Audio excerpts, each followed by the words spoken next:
ये है channel 91 plus network और आप देख रहे हैं न्यूज 91। न्यूज 91, आवाज हम सबकी।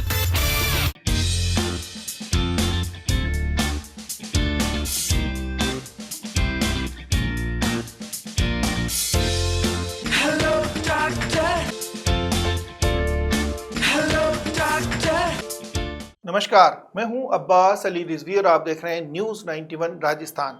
न्यूज़ 91 के ख़ास कार्यक्रम हेलो डॉक्टर में आज हम बातचीत करने वाले हैं मूत्र विसर्जन तंत्र से जुड़ी बीमारियां, उनसे बचाव और उनसे निजात पाने की क्या उपाय हो सकते हैं। किन उम्र में किस तरह की बीमारियां होती हैं, महिलाओं में किस तरह की बीमारियां पाई जाती हैं, पुरुषों में इस मूत्र विसर्जन तंत्र से जुड़ी क्या बीमारियां होती हैं। इन तमाम विषयों पर बातचीत करने के लिए आज हमारे साथ मौजूद हैं एक लंबा अनुभव रखने वाले यूरोलॉजिस्ट डॉक्टर मनीष भट्ट साहब। सर, बहुत बहुत स्वागत आपका। 20 वर्ष का आपका इस यूरोलॉजी में अनुभव रहा। उदयपुर के एमबी हॉस्पिटल में भी आपने सेवाएं दी, एम्स में भी सेवाएं दी। बहुत बहुत आपका स्वागत। और एक विषय, क्योंकि आज के युग के हिसाब से बात की जाए तो बहुत ज़्यादा ज़रूरत है कि इस विषय पे बातचीत की जाए। तो यूरोलॉजी से जुड़ी खास बीमारियां क्या होती हैं सर, पहले वो थोड़ा सा बताएं और उनसे बचा जाने की बात अपन फिर शुरू करते हैं। बिल्कुल जी। यूरोलॉजी के अंदर हम जो यूरिनरी ट्रैक्ट होता है, जैसे किडनी, यूरेटर, ब्लैडर, यूरेथ्रा, इनसे रिलेटेड जो डिजीजेस होती है और मेल रिप्रोडक्टिव सिस्टम से रिलेटेड जो भी डिजीजेस होती है उनका ट्रीटमेंट हम करते हैं। मुख्यतः अपने साउथ राजस्थान में उदयपुर संभाग के अंदर जो कॉमन चीज़ें हैं, यूरोलॉजिकल डिजीज है, यूरिन में इन्फेक्शन होना, यूरिनरी ट्रैक्ट इन्फेक्शन, किडनी और यूरेटर और ब्लैडर के स्टोन होना बहुत कॉमन है। थर्ड, जो प्रोस्टेट से रिलेटेड प्रॉब्लम है, जो कि 50 से ऊपर के जो पुरुषों के अंदर प्रोस्टेट ग्रंथि का एनलार्जमेंट हो जाता है, उससे रिलेटेड जो दिक्कतें आती है वो बहुत कॉमन है। इसके अलावा जो यूरिनरी ट्रैक्ट है, जैसे kidney, ureter, bladder, prostate, testis, इनके कैंसर वो भी बहुत कॉमन होते हैं। इसके अलावा महिलाओं के अंदर, बच्चों के अंदर छींक के साथ में या यूरिन का कंट्रोल नहीं होना वो भी कॉमन होता है। और इसके अलावा एक जो कॉमन चीज़ है, हम यूरोलॉजी में एंड्रोलॉजी भी पार्ट होता है कि मेल इनफर्टिलिटी यानी बच्चों का न होना या sexual dysfunction, male sexual dysfunction, ये सारे पार्ट जो होते हैं कॉमनली यूरोलॉजी में हम लोग देखते हैं। बिल्कुल, बहुत बढ़िया आपने जानकारी दी सर। अगर बात करें हम प्रोस्टेट के बारे में तो किस तरह की ये इस बीमारी को कैसे आइडेंटिफाई की जा सकता है, और इसकी जो अलार्मिंग अगर लक्षण की बात करें तो वो क्या होते हैं, कैसे आइडेंटिफाई करे आदमी ताकि इससे बचा जा सके। बिल्कुल, प्रोस्टेट जो ग्रंथि होती है, एक पहली बात तो समझना चाहिए लोगों को, सबसे पहले एक दिमाग में क्लियर होना चाहिए, प्रोस्टेट एक नॉर्मल ग्रंथि है जो कि उम्र के साथ में बढ़ जाती है। 50 साल के बाद में उम्र में बढ़ती है, किसी में कम बढ़ती है, किसी में ज़्यादा बढ़ती है। तो जब वो प्रोस्टेट ग्रंथि बढ़ती है तो यूरिन का जो रास्ता होता है वो थोड़ा सिकुड़ जाता है, उसकी वजह से यूरिन करने में पेशेंट को तकलीफ होती है। तो बहुत सारे अलग अलग सिम्टम्स उसकी वजह से डेवलप होते हैं, लेकिन मुख्य सिम्टम के अलावा वार्निंग सिम्टम, जिसको बोलते हैं हम डेंजरस सिम्टम बोलते हैं, उनमें पेशेंट को कभी नेग्लेक्ट नहीं करना चाहिए। जैसे कि यूरिन के अंदर अगर कभी खून आ रहा है, यूरिन में बार बार इन्फेक्शन हो रहा है, यूरिन की वजह से, उसकी वजह से ब्लैडर स्टोन बन गए हैं, यूरिन रुक रहा है, बिल्कुल ही रुक गया है, या यूरिन की वजह से, प्रोस्टेट की वजह से किडनी खराब हो रही है और उसकी वजह से शरीर में सूजन आ रही है, भूख बराबर नहीं लग रही है, या अलग अलग तरह की जो किडनी रिलेटेड प्रॉब्लम अगर हो जाती है तो उनको नेग्लेक्ट नहीं करना चाहिए और तुरंत यूरोलॉजिस्ट से संपर्क करना चाहिए। बहुत बढ़िया आपने बात बताई कि ये समय के साथ बढ़ जाती है। तो अपन अगर बात करें किस एज में इंसान को इसके ऊपर जो है ना फोकस करना चाहिए, इसको कैसे आइडेंटिफाई करें। कई सारे आपने लक्षण बताया, एक अगर जनरल कुछ ऐसे कोई टेस्ट या ऐसी कोई चीज़ जिससे उसको एकदम से पता चल जाए कि ये प्रॉब्लम मुझे शुरू हो गई है और समय से आप तक या डॉक्टर साहब तक पहुंच जाए वो। डेफिनेटली इसमें हम लोग यूजुअली हम मानते हैं कि 50 साल के बाद में, उम्र के बाद में प्रोस्टेट की ग्रंथि बढ़नी चालू हो जाती है। तो जनरल रिकमेंडेशन हम कहते हैं टेस्ट है, जैसे कॉमन जो टेस्ट है हम सोनोग्राफी करवाते हैं, एक PSA टेस्ट करवाते हैं।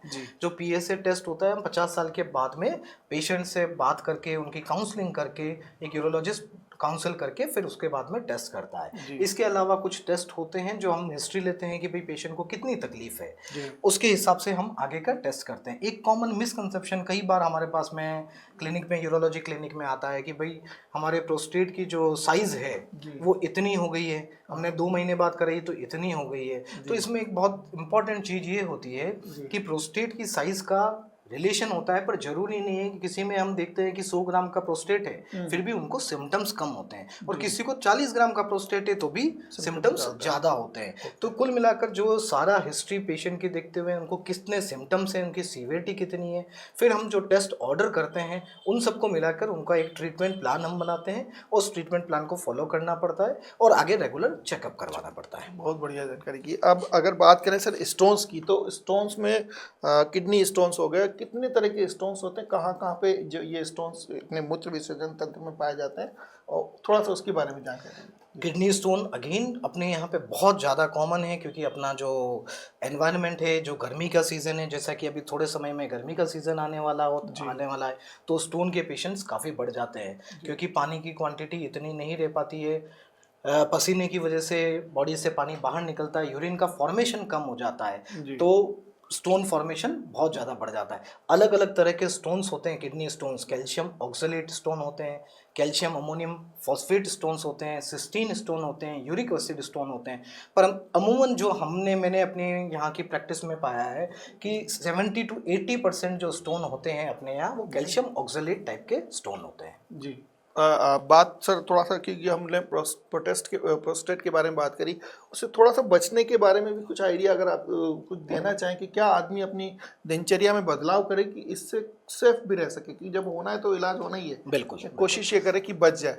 प्रोस्टेट से रिलेटेड सबसे पहला तो चीज़ ये है कि सबसे पहले अपनी बीमारी को समझना जरूरी है जी। उससे डरने की जरूरत नहीं है। सेकंड जो इम्पोर्टेंट चीज़ है वो मैंने देखा है कि कई लोग में डर हो जाता है कि कहीं हमें प्रोस्टेट का कैंसर तो नहीं हो गया है। उस डर की वजह से भी बहुत सारा चीज़ें उनके अंदर डेवलप हो जाती है। तो वो यूरोलॉजिस्ट से अगर कोई सिम्टम होता है, यूरोलॉजिस्ट से मिले, वो उनसे क्लियर करते हैं कि अगर वो कैंसर नहीं है तो घबराने की जरूरत नहीं है। तीसरी इंपॉर्टेंट चीज़ है कि प्रोस्टेट ऐसी बीमारी है जो उम्र के साथ बढ़ती है, तो पीरियोडिक मॉनिटरिंग यानी रेगुलर बार चेकअप के लिए बराबर आना पड़ता है। इसके अलावा जब मैंने आपको बताया कि भी प्रोस्टेट में हम सीवियरिटी देखते हैं, तो माइल्ड सिम्टम जिनको होते हैं, जरूरी नहीं कि हर प्रोस्टेट के पेशेंट को हम ऑपरेशन करें। जिनके अंदर माइल्ड सिम्टम होते हैं उनके अंदर या तो हम दवाइयाँ देते हैं, या दवाइयों से पहले लाइफस्टाइल मॉडिफिकेशन का मतलब है कि जैसे कि यूरिन बार बार टॉयलेट करने बार बार जाना पड़ता है, तो उन पेशेंट को ज़्यादातर हम कहते हैं जिनको रात को बार बार जाना है, तो हम दिन भर में पानी अच्छा पिएं, रात को 8 बजे बाद में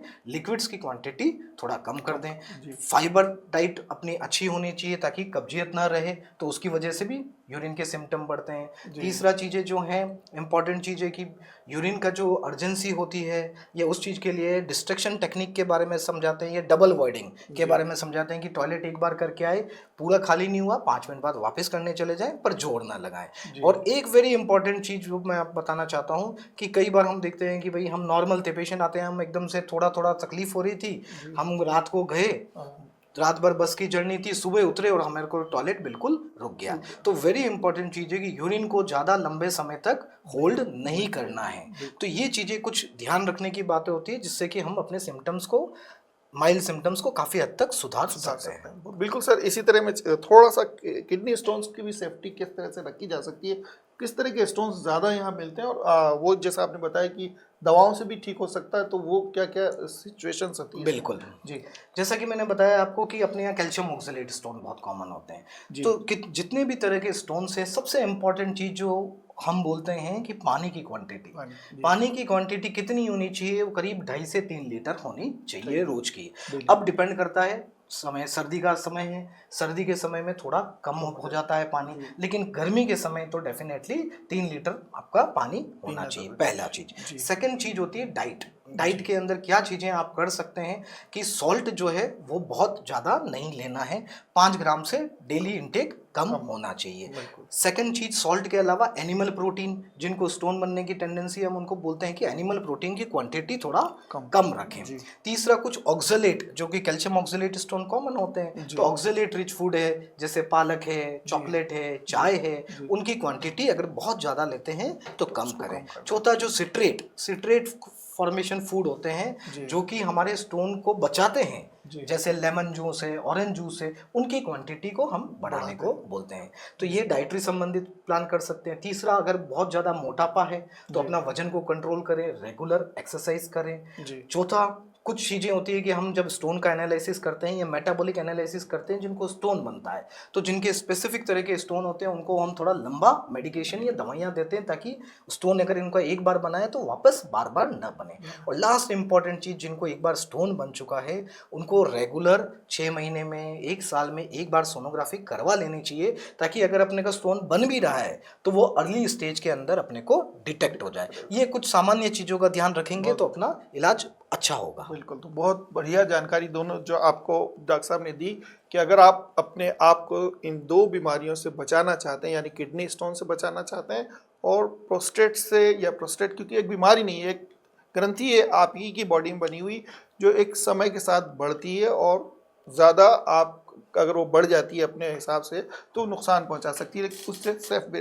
अब सर डॉक्टर साहब बहुत इंपॉर्टेंट, क्योंकि आज का युग जैसा आपने बताया कि इनफर्टिलिटी की जो प्रॉब्लम्स है वो लगातार बढ़ती जा रही है, भारत में नहीं बल्कि पूरे ऑल ओवर इंडिया में। अगर भारत की बात करें तो मुझे लगता है कि भारत में कई लाख लोगों को इस प्रॉब्लम से फेस करना पड़ रहा है, लेकिन जो IVF सेंटर्स की बात करें तो वो भी बहुत कम है। तो क्या इनके जो इरेक्टाइल डिसफंक्शंस हैं उसको किस तरह से आदमी अपने आप को उससे सेफ रखे, और अगर ये प्रॉब्लम आ रही है तो कैसे अपने आप को उनसे वो बिल्कुल, देखिए आपने बहुत सही चीज़ बोली। जी। जिस तरह का लाइफस्टाइल आजकल हो गया है, इनफर्टिलिटी केसेस, शादियों का लेट होना, उसके बाद में लाइफस्टाइल में ये है कि हस्बैंड और वाइफ दोनों बिजी रहते हैं, जी। स्ट्रेस जिस तरह से है, इनफर्टिलिटी की समस्या बढ़ती जा रही है। जी। लेकिन एक कॉमन चीज़ होती है कि इनफर्टिलिटी का कारण जो है मेल है या फीमेल है। जी। लिटरेचर कहता है कि 33% केसेस में, 100 में से 33% केसेस में मेल्स की वजह से इनफर्टिलिटी होती है, ये बच्चे नहीं होते हैं। 33% फीमेल्स की वजह से होता है और रेस्ट 33% में दोनों में कुछ कुछ कारण मिलता है। तो मेल उतना ही इम्पोर्टेंट कारण है जिसकी वजह से इनफर्टिलिटी होती है। अब इसके सबसे अच्छी चीज़ ये है कि इतने सब होने के बावजूद भी एक इसमें इनफर्टिलिटी के अंदर एडवांसमेंट बहुत हुआ है। तो हम जिनका डिजीजेस हैं हार्मोनल एनालिसिस कराते हैं, सोनोग्राफी करवाते हैं, जिनमें नसें बढ़ गई है उनका इलाज करते हैं ताकि उनकी शुक्राणु बढ़ जाए। नहीं हो पाता है तो हम सीधे टेस्टिस से अंदर, जिनके अंदर टेस्टिस के अंदर छोटा से भी, हल्का से भी अगर स्पर्म डेवलप हो रहे हैं तो हम टीसा टेक्निक या माइक्रोस्कोपिक सर्जरी द्वारा अगर थोड़ा बहुत भी प्रोडक्शन हो रहा है तो हम उनका स्पर्म निकाल के इनफर्टिलिटी को ट्रीट कर सकते हैं। तो सबसे इम्पोर्टेंट चीज़ है, घबराना नहीं है, डिप्रेशन में नहीं जाना है, परेशान नहीं होना है। जिनको मेल इनफर्टिलिटी की प्रॉब्लम है तो उनको दिखाना चाहिए और ये इलाज इसका संभव है। दूसरी चीज़ जो आपने पूछी, इरेक्टाइल डिस्फंक्शन, अगेन ये आज के कुछ चीज़ में बड़ी कॉमन हो गई है। तो इरेक्टाइल डिस्फंक्शन में एक बहुत इंपॉर्टेंट चीज़ है कि इसमें अगेन हम जब इवैल्यूएट करते हैं तो सबसे इम्पॉर्टेंट चीज़ है कि 50% केसेस में साइकोलॉजिकल कॉजेज होते हैं। तो हम जब उनकी काउंसलिंग करते हैं तो काफ़ी चीज़ें वैसे सही हो जाती है। जिनमें दूसरे कॉजेज होते हैं जैसे डायबिटीज़ है, न्यूरोलॉजिकल डिसऑर्डर है, वस्कुलर डिसऑर्डर है, तो उनका हम ट्रीटमेंट करते हैं। पर वेरी इंपॉर्टेंट चीज़ है, कुछ दवाइयाँ वगैरह देते हैं, लेकिन वो दवाइयाँ आजकल क्या है, ओवर द काउंटर इजीली मिल जाती है। ओवर द काउंटर लेने में नुकसान ये है कि जब भी ऐसी कोई दवाई लेनी हो तो आप यूरोलॉजिस्ट और एंड्रोलॉजिस्ट से मिल के आप यूज़ करें, प्रिस्क्राइब करें, यूज़ करें। क्योंकि कई बार जब हम देखते हैं, क्योंकि हम पूरी हिस्ट्री लेते हैं, ऐसा नहीं है कि सिर्फ हम दवाई प्रोवाइड करते हैं, पेशेंट को कई बार हार्ट डिजीज़ भी होती है तो हम उनका इको भी करवाते हैं, उनका बीपी भी चेक करते हैं, क्योंकि इन दवाइयों से दूसरे साइड इफेक्ट होते हैं, सर में दर्द होना, हार्ट के ऊपर असर होना। तो कभी भी ये दवाइयाँ ऐसे नहीं लेनी चाहिए, प्रॉपर प्रिस्क्रिप्शन के बाद लेनी चाहिए। बहुत अच्छी जानकारी दी सर।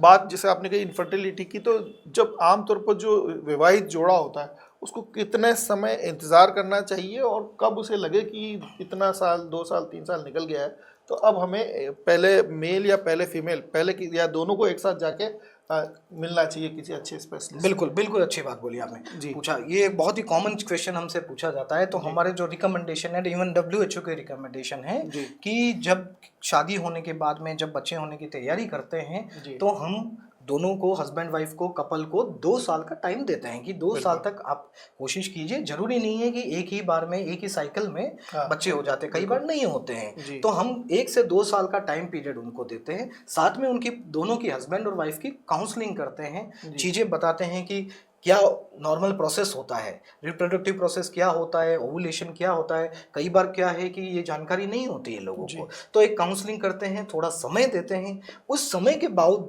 नहीं हो पा रहे हैं बच्चे, तो फिर आगे हम दोनों का इवोल्यूशन साथ में करवाते हैं। ऐसा नहीं है कि फीमेल का ही करवाते हैं या मेल का ही करवाते हैं, हम दोनों का करवाते हैं। और क्योंकि ये प्रोसेस ऐसा है जिसमें दोनों इन्वॉल्व हैं, तो दोनों का हम इन्वॉल्वमेंट रखते हैं साथ में। सर एक और बहुत बड़ी चीज़ आ गई है आजकल की महिलाओं में, खास करके हमने देखा कि जो ज़्यादा एक्टिव हैं, ज़्यादा बिजी हैं अपने आप में लाइफ में, या जानबूझ के वो चाहती हैं कि मेरी शादी मुझे लेट करनी है, तो वो एक को सेव करने वाली जो बात शुरू हुई है, उसमें कितनी सत्यता है, कितना उसके अंदर इफेक्टिव है, और कितना बड़ा रिस्क भी है उसमें, वो थोड़ा सा जानना चाहता हूँ। डेफिनेटली जी, बात आपने सही बोली है, लेकिन क्या होता है कि देखिए, फर्स्ट थिंग तो ये है कि उम्र जैसे जैसे बढ़ती है, चाहे वो मेल हो या चाहे फीमेल हो, तो दोनों के अंदर थोड़ा सा क्वांटिटी एंड क्वालिटी में दोनों में फर्क आता है। तो रिकमेंडेशन कहती है कि भाई 30 साल के बाद में जैसे जैसे एज बढ़ेगी वैसे कम हो जाएगा। लेकिन पहली चीज़ ये है कि अगर पहला बच्चा 30 साल के आसपास हो गया है तो दूसरे में ऐसा नहीं होता है कि हमें फ्रीज करने की जरूरत पड़ती है। लेकिन जब पहला बच्चा ही अगर 35 साल 40 साल पे हो रहा है, तो अगर आप प्लानिंग कर रहे हैं, तो अभी चाहे वो स्पर्म हो, चाहे वो ओवम हो, चाहे दोनों का हो, हमारे प्रिजर्वेटिव टेक्निक काफ़ी इजीली अवेलेबल है और हर जगह इजीली। अभी पहले तो ये था कि बहुत बड़ी मेट्रो सिटीज़ में अवेलेबल थी, अभी उदयपुर में भी अवेलेबल है और हम रूटीनली इसको करते हैं। इवन जो पेशेंट होते हैं जिनका हम स्पर्म्स नहीं होते हैं, हम जिनमें बायोप्सी करते हैं, हम उनका स्पर्म्स जब निकालते हैं आईवीएफ के लिए, तो उसको भी हम प्रिजर्वेशन के फॉर्म में रखते हैं कि बाय द वे वो साइकिल अगर फेल हो जाती है तो उसी स्पर्म को हम आगे यूज़ कर सकते हैं। लेकिन हर चीज़ में का अपना साइड इफेक्ट होता है, उसको हमें पेशेंट को समझाना पड़ता है। कोई भी प्रोसीजर करते हैं उसका एक साइड इफेक्ट होता है, तो पूरी काउंसलिंग करने के बाद में, उसका इफेक्ट समझाने के बाद में, फ़ायदा समझाने के बाद में, साइड इफेक्ट समझाने के बाद में फिर हम प्रोसीजर करते हैं। बिल्कुल। चलते चलते हम चाहते हैं सर कुछ ऐसी मंत्र की तरह लोगों को आप कुछ जानकारी दें कि वो इन तमाम चीज़ों से अपने आप को सेफ रख सकें और अपनी लाइफ स्टाइल को ऐसी बनाएं कि ताकि उन्हें इस बीमारियों या इस तरह की प्रॉब्लम्स को फेस कम से कम करना पड़े, और जब करना पड़े तो वो तेज़ी से उसको आइडेंटिफाई करें और डॉक्टर तक पहुंच के स्वस्थ हो सके। बिल्कुल बिल्कुल। देखिए, मैं यूरोलॉजिस्ट में हूँ, यूरोलॉजिस्ट हूँ, तो मैं यूरोलॉजी संबंधित जो कॉमन चीज़ें हैं एक व्यक्ति को है कि भाई सबसे इम्पोर्टेंट चीज़ है पानी की क्वांटिटी। पानी की क्वांटिटी डेली 2.5 से 3 लीटर रखें, पानी की क्वांटिटी का ध्यान रखें। सेकंड, खाने में कुछ चीज़ें जो मैंने आहार संबंधित बताई है उसका ध्यान रखें। तीसरा, रेगुलर 15 और कुछ नहीं तो 15 मिनट ही एक्सरसाइज के लिए समय निकालें रोज के लिए। चौथा, अगर कोई भी प्रोस्टेट रिलेटेड यानी यूरिन से रिलेटेड कोई सिम्टम आ रहे हैं, किडनी से रिलेटेड कोई सिम्टम आ रहे हैं, सूजन आ रही है, जी घबरा रहा है, उल्टी हो रही है और खाना नहीं बहा रहा है, या स्किन में चेंजेस आ रहे हैं, या फिर कोई भी और सिम्टम हो रहा है, तो उनको नेग्लेक्ट नहीं करें, तुरंत एक यूरोलॉजिस्ट से मिले। फिर सेकंड लास्ट चीज़, अगर यूरोलॉजिस्ट से मिलते हैं, चाहे वो स्टोन से रिलेटेड प्रॉब्लम है, प्रोस्टेट से रिलेटेड प्रॉब्लम है, तो उनका इलाज कुछ लंबे चलते हैं, तो उनको बराबर फॉलोअप के लिए रेगुलर दिखाएं जब जब यूरोलॉजिस्ट और एंड्रोलॉजिस्ट वापस बुलाए। बहुत बहुत शुक्रिया सर, आपने समय निकाला। थे डॉक्टर मनीष भट्ट साहब, जिन्होंने 5000 से ज़्यादा सर्जरी की हैं। उदयपुर के RNT मेडिकल कॉलेज से लेकर बेंगलोर जैसे कई बड़ी संस्थाओं में और एम्स जोधपुर तक में आपकी सेवाएं रही है। अगर आप इनसे या मूत्र विसर्जन से जुड़ी किसी भी समस्या से जूझ रहे हैं तो तुरंत आपको डॉक्टर से मिलना चाहिए, सलाह लेनी चाहिए और डॉक्टर साहब के द्वारा दी गई जो भी जानकारियां हैं उन्हें इस्तेमाल, उनका प्रयोग करते हुए खुद को स्वस्थ रखने में की तरफ सोचना चाहिए। और अगर आप एक विवाहित कपल हैं और आपको एक लंबा समय हो चुका है तो डॉक्टर से ज़रूर मिलें, हर बीमारी का इलाज है। डॉक्टर साहब, एक छोटा सा सवाल रह गया मेरा, क्या IVF ही एक सॉल्यूशन है या IVF से पहले भी पॉसिबिलिटी होती है कि जो ये नहीं, बिल्कुल IVF के अलावा भी पॉसिबिलिटी है। IVF है, IUI है, जिनमें ट्रीटेबल कॉज है, जैसे मैंने बताया मेल के अंदर जी। वेरिकोसील है, उसकी हम सर्जरी करते हैं, ओके। उनकी कुछ दवाइयाँ देते हैं। अगर वेरिकोसील ट्रीट हो जाता है तो थोड़े समय में बच्चे होने की संभावना बढ़ जाती है। तो जरूरी नहीं है कि IVF he is the treatment है। इसमें हम एक जिसको हम बोलते हैं WHO का स्टेप लैडर पैटर्न। इसका मतलब होता है स्टेप लैडर यानी हम सीढ़ियाँ चढ़ना है। तो हम लास्ट सीढ़ी सबसे पहले नहीं चढ़ते हैं, एक एक सीढ़ी करके चढ़ते हैं। तो ऐसा तो होता है। कितना परसेंट माने कि बिना आईवीएफ के जो अगर इलाज हो सकता है परसेंटेज के ऊपर ऐसा नहीं होता है, एक्चुअली डिपेंड करता है कि देखिए मैं अगेन फैक्टर बताया, जैसे कुछ लोगों में हम काउंसलिंग के द्वारा, कुछ लोगों में जो होता है सर्जिकल ट्रीटमेंट है उसका ट्रीटमेंट के द्वारा, कुछ लोगों में IUI के द्वारा, कुछ लोगों में IVF के द्वारा ट्रीटमेंट, अलग अलग ट्रीटमेंट ऑप्शन है। अगेन डिपेंड करता है कि इस एज में आ रहे हैं। जब हमें यही कोई व्यक्ति 40 साल की उम्र में आ रहा है तो हम एग्रेसिव ट्रीटमेंट करेंगे। कोई व्यक्ति अगर 30 साल की उम्र में आ रहा है तो हम सोचेंगे सबसे सिंपल फॉर्म में ट्रीटमेंट चालू करें। तो ये थे डॉक्टर मनीष भट्ट साहब जिन्होंने मूत्र विसर्जन तंत्र से जुड़ी बीमारियों के बारे में आपको बताया और कई ऐसी सलाह दी जिन पर चलकर आप स्वस्थ जीवन जी सकते हैं। अगर आपको इरेक्टाइल डिसफंक्शन जैसी किसी प्रॉब्लम से जूझना पड़ रहा है और शादी के बाद एक लंबा समय हो चुका है लेकिन आप पिता या मां नहीं बन पा रहे हैं, तो ऐसे में ऐसे डॉक्टर से मिलकर आप न सिर्फ बगैर आईवीएफ या बगैर किसी ऑपरेशन के अपनी बीमारी को ठीक कर सकते हैं, और अगर ज़्यादा गंभीर बीमारी से भी आप जुड़ रहे हैं तो आईवीएफ जैसी एक टेक्निक के ज़रिए आप माँ और पिता बनने का सुख प्राप्त कर सकते हैं। इस कार्यक्रम में दी गई सलाह और जानकारियों के अलावा भी आप डॉक्टर साहब से सीधे मिलकर जो पिम्स सिटी सेंटर पर आप सेवाएं देते हैं वहां पर आप उनसे मुलाकात कर सकते हैं, अपनी बीमारियों के बारे में उनसे विचार विमर्श कर सकते हैं और निदान ले सकते हैं। आपको हमारा कार्यक्रम कैसा लगा हमें ज़रूर बताइए और दीजिए इजाज़त अगले कार्यक्रम के लिए। तब तक देखते रहिए न्यूज़ 91 राजस्थान। नमस्कार।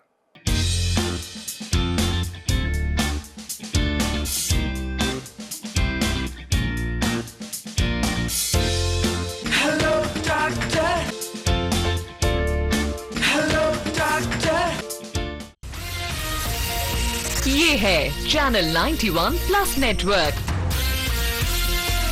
और आप देख रहे हैं न्यूज़ 91। न्यूज़ 91 आवाज हम सबकी।